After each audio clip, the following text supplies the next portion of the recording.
શહેરના 22 સ્થળોએ વિનામૂલ્યે ઠંડા પાણી અને ઓઆરએસની વ્યવસ્થા. હાલમાં ઉનાળાની ઋતુમાં તાપમાનનો પારો સતત વધી રહ્યો છે, ત્યારે નાગરિકોને લૂ લાગવા અને ડિહાઇડ્રેશન જેવી ગંભીર સમસ્યાઓથી બચાવવા માટે ભાવનગર મહાનગરપાલિકાના આરોગ્ય વિભાગ દ્વારા મહત્વનો નિર્ણય લેવામાં આવ્યો છે, જેમાં મનપા દ્વારા આવતીકાલથી શહેરના મુખ્ય 22 વિવિધ જાહેર સ્થળો પર ઠંડા પાણી અને ઓઆરએસના વિતરણની વ્યવસ્થા શરૂ કરવામાં આવશે,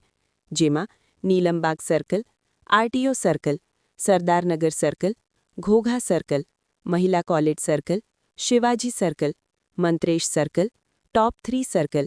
રામમંત્ર મંદિર circle, Bhagwati circle, Kumbharwada circle, Bordi gate ચોક, ગંગાજળિયા તળાવ, ખારગેટ ચોક, Shishuvihar circle, Kalanala circle, Jashonath circle, Leela circle, Virani circle, Dilbahar ESR, crescent circle તથા ચાવડી ગેટ ચોક સહિતના સ્થળો પર ઉપલબ્ધ બનશે.